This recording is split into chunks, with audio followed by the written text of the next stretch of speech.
Hello po mga brothers and sisters, samahan niyo po ako ngayon dito sa ating parokya dahil ngayon po ay magkakaroon po ng kumpisalang bayan kung saan mas marami po ang available na mga pari ngayon.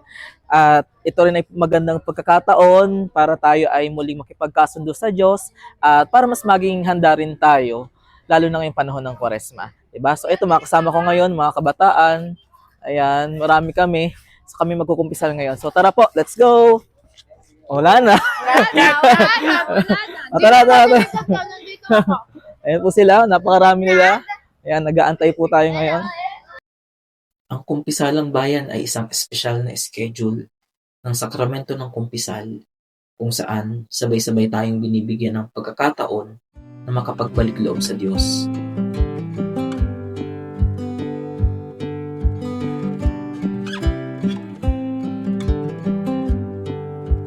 Hindi ito dapat katakutan. Ito ay pagkakataon para gumaan ang loob at magsimula ulit. Minsan nakakahiya, minsan kinakabahan tayo, pero sa huli, hindi tayo hinuhusgahan ng Diyos. Inaanyayahan niya lang tayong lumapit at magtiwala.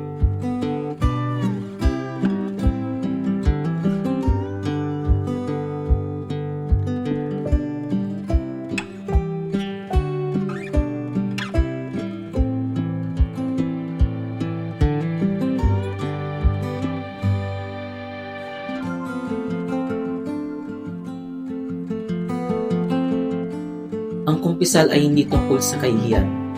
Ito ay tungkol sa awa, hindi tungkol sa paghuhusga, kundi sa paghilom. Sa bawat taong nakapila, may kanya-kanyang kwento, may mga pagkukulang, may mga pagsisisi, may mga panahong nadapa, pero nandito sila. Hindi para mapahiya, kundi para magtiwala.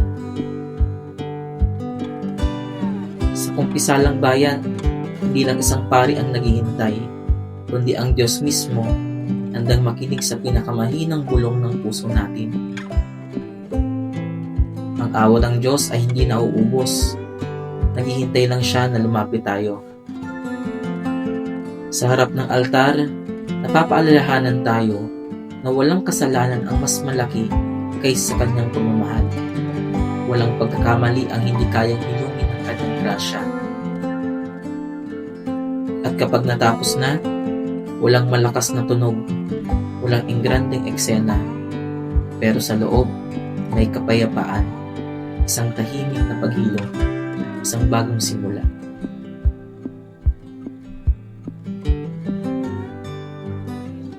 Ayan po mga brothers and sisters, tapos na rin po tayong magkumpisal. Ang sarap lang din sa pakiramdam dahil para kang nabunutan ng tinik at makakapagsimula ka muli. Siguro, ayun mga brothers and sisters, kung kayo man po ay may mga kumpisalang bayan sa inyong mga parokya, ay huwag po kayong mahiya kasi ito na nga rin po yung binigay sa ating pagkakataon para tayo muling magbalik loob sa Diyos. So, see you po mga brothers and sisters, and always remember to live with faith, love, and purpose. Bye-bye!